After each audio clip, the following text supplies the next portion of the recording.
Hello my dear students, आपके सामने ये वाली जो वीडियो है वो सेकंड वीडियो है इंग्लिश स्पोकन के लिए। और इंग्लिश स्पीकिंग के अंदर हमने जो सीरीज शुरू कर रखी है वो है 1000 से भी ज़्यादा, यानी कि 1111 सेंटेंसेस में फिक्स लेके आया हूँ जो आपके डेली रूटीन में बहुत ज़्यादा काम आते हैं। और इन्हीं में से जो 10 सेंटेंसेस जो है वो मैं पहले ही करवा चुका हूँ। इसमें 11 से लेकर 24 तक के अभी जो इस स्क्रीन के ऊपर आपको दिखाई दे रहे होंगे, 11 से लेके 24 तक स्क्रीन पे है जो आप जो है अभी करने वाले हैं। क्या करने वाले हैं? अभी जो है जस्ट कंप्लीट करने वाले हैं 24 तक। और 24 से आगे के सेंटेंसेस जो है वो आगे की थर्ड वीडियो के अंदर आपको मिलेंगी। छोटी छोटी वीडियो होगी लेकिन सीखने को बहुत कुछ होगा। इन्हीं सेंटेंसेस के जरिए हम दूसरे और भी सेंटेंसेस जो है वो बनाएंगे। ठीक है, एक अच्छी खासी वीडियो है, देखिए और बार बार देखिए जिससे कि आपके दिमाग में कुछ आए कि इस तरह से बोला जा सकता है। बहुत ही आसान है इंग्लिश बोलना और इंग्लिश को सीखना। बस आपको क्या करना है, ये नहीं सेंटेंसेस को फॉलो करना है और ट्राई करना है, बोलने की कोशिश करनी है। टूटा फूटा जैसे भी आता है लेकिन कोशिश करनी है। ठीक है, ट्राई योर लेवल बेस्ट। और एक सेकंड बात, पहले वाली वीडियो का जो जो जो लिंक है वो डिस्क्रिप्शन बॉक्स में डाल रखे हैं, जिसको नीचे जाके आप चेक कर सकते हैं। और इसी की तरफ पार्ट फर्स्ट पे जा सकते हैं, ये पार्ट 2 है। इसी के और ज़्यादा पार्ट जो है जितने भी ज़्यादा जो आते रहेंगे आपको आगे मिलते रहेंगे। सो बस आपसे ये कहना है कि अगर आप इस सीरीज के अंदर नए हैं तो प्लीज़ चैनल को सब्सक्राइब कीजिए, वीडियो को लाइक कीजिए। हम देखते हैं अभी आगे। Number 11, don't beat about the bush. Don't beat about the bush का मतलब हो गया कि इधर उधर की बात मत करो, यानी कि घुमा फिरा के बात मत करो। यानी कि डोंट बीट अबाउट द बस, यानी कि घुमा फिरा कर बात मत करो। ठीक है, इसका ये इडियोमेटिक फ्रेज है जिसका मतलब है घुमा फिरा कर बात मत करो। Please call spade a spade. Spade का मतलब होता है घर में जो फावड़ा होता है, फावड़े को कहते हैं। मैं आपको देसी जो जितने भी वर्ड होते हैं, आप कहते हैं कि गांव में जो होता है वो पशुओं को चारा डालने के लिए ठाण होता है, यानी कि उनका बर्तन होता है, उसको क्या कहते हैं? जलेबी को क्या कहते हैं? ठीक है, अब जो भी है मतलब जिस भी चीज को क्या कहते हैं, आपको सब कुछ जो है वो उसके अंदर नॉलेज आएगा।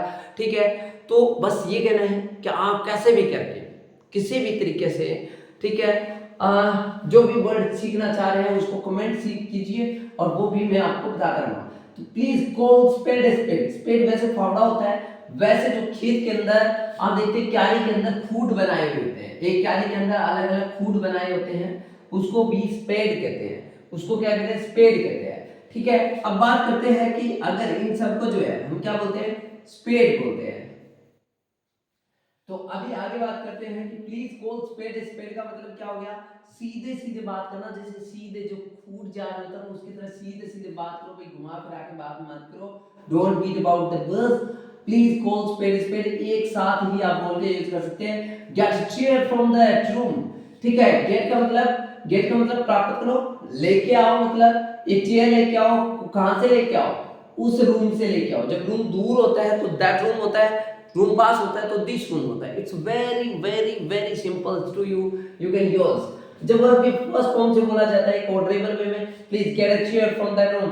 ठीक है, तो चेयर लेके आओ उस रूम से, उस कमरे से, उससे लेके आ जाओ। ये एक सिंपल सेंटेंसेस हो जाएगा। अब आगे number 14, you should be ashamed. तुम्हें तो मर जाना चाहिए, तुम्हें तो शर्म आनी चाहिए। लाइक ऐसा कुछ कहता है, तुम्हें शर्म आनी चाहिए, यानी कि इस व्यक्ति को यू को जो है वो शैम्पिल करना चाहिए। तो ये पैसिव में लिखा है, यू शुड बी अशेम्ड, तुम्हें शर्म आना चाहिए।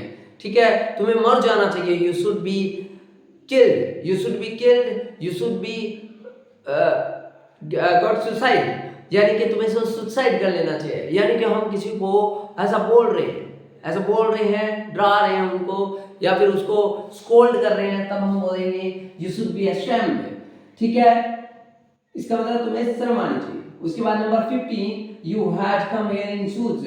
तुम यहाँ आए थे कब? इन शूज में, जूतों के साथ आए थे। तुम यहाँ जूते पहनकर, ठीक है, वह यहाँ जूते पहनकर आया था। ठीक है, अरे यहाँ ये वह लिखा है ना, ही। ठीक है, वह यहाँ जूते पहनकर आया था। ठीक है, आया था जब पास्ट परफेक्ट सेंटेंस के अंदर, पास्ट परफेक्ट में हैड प्लस वर्ब की थर्ड फॉर्म लगा के अगर कुछ भी बोला जाता है वो थोड़ी सी ओल्ड बात होती है। इससे थोड़ी सी न्यू बात करनी है तो पास्ट सिंपल में बोलना पड़ेगा। अगर हाल ही की बात करनी है तो प्रेजेंट परफेक्ट में बोलना पड़ेगा। कौन से परफेक्ट में? प्रेजेंट परफेक्ट में बोलना पड़ेगा, जिसको रिसेंटली आपने जो भी कवर किया उसको परफेक्ट में बोलना पड़ेगा। रिसेंटली आपने जो भी कवर किया, गेट द पॉइंट। अब देखिए, he had come here in shoes, वो यहाँ जूते पहन के आया।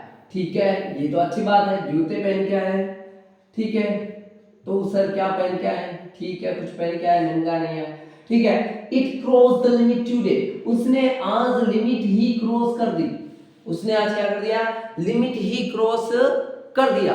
उसने आज लिमिट ही क्रॉस कर दिया, यानी कि it cross the limit today, आज तो हद हो गई, आज तो लिमिट ही क्रॉस होगी, ऐसा आप कह सकते हैं। इट्स ओपन, ऐसा होता रहता है। इट्स ओपन, ठीक है, ऐसा होता रहता है। बस कई बार आप कह देते हो बस यूं ही मैं उधर चला गया, so just like that I went there, so just like that, आप ये भी यूज कर सकते हो।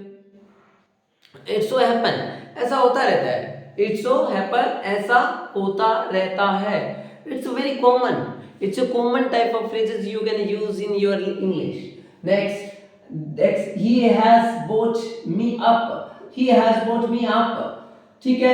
अब उन्होंने मुझे पाल पोस कर बड़ा किया। brought, bring up का मतलब होता है पालन पोषण करना, bring up। अब ये एक फ्रेज है, bring up एक क्या है? एक फ्रेज है जिसका आप यूज कर सकते हैं। bring up,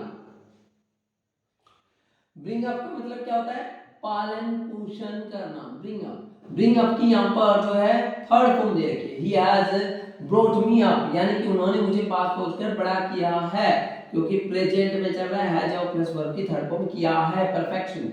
ठीक है, he is so called friend, very important, you can say and you can use so called।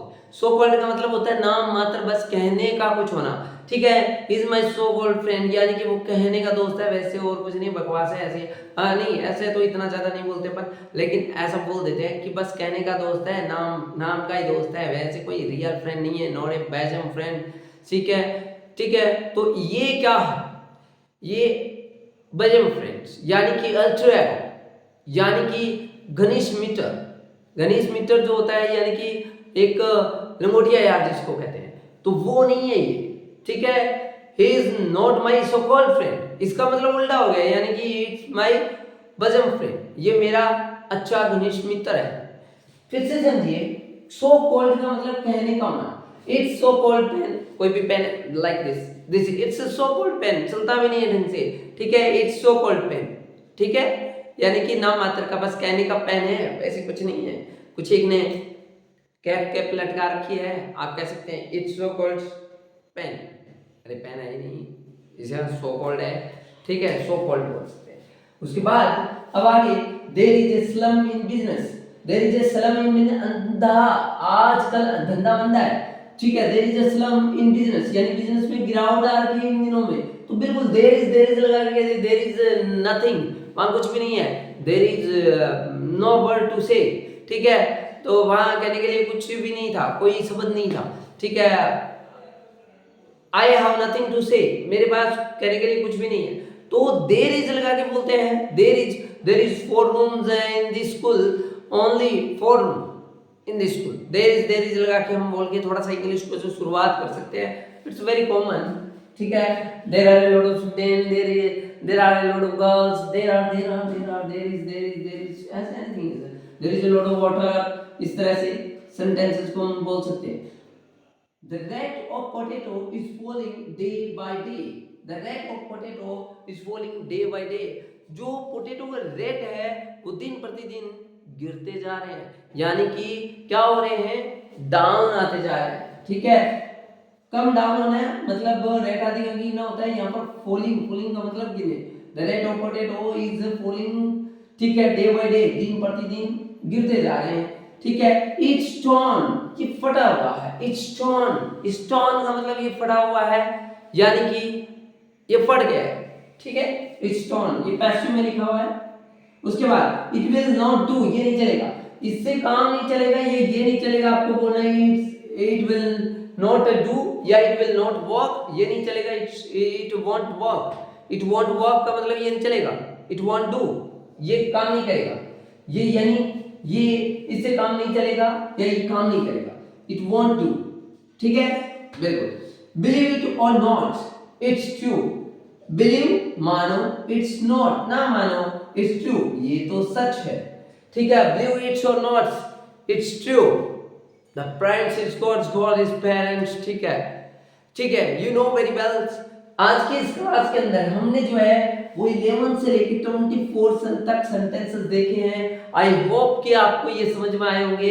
और दूसरा, अगर आपको नहीं समझ में आए फिर से रिकॉल कीजिए, इसको फिर से रिकॉल कीजिए, आपके बड़े काम के सेंटेंसेस है। वैसे तो आप ऐसे सोचेंगे कि क्यों ना मैं रट्टे लगा लूं, लेकिन इनको आप रट्टे में लगाइए। आपने एक या 2 टाइम्स देखिए और उसके बाद जो है इसको 2 दिन 3 दिन 4 दिन के लिए मत देखिए, आप बस उनको यूज करने की कोशिश कीजिए। उसके बाद फिर से वीडियो पर लौट के आइए, फिर एक बार फिर से रिकॉल कीजिए, फिर आप 4-5 दिन 6 दिन के बाद 7 दिन के बाद जो है इसी वीडियो को फिर से देखिए। फिर आपकी मेमोरी जो है वो इसको याददाश्त को बढ़ा देगी। It so happens, ठीक है, believe it so not, it's true, these type of sentences you can use in your English, you can use easily, it's not a big deal, is you can use। Last वाली video के अंदर भी मैंने ऐसे ही sentences करवाए, तो इन्हीं sentences को जो है वो मैं भी आपके सामने यूज करता रहूंगा।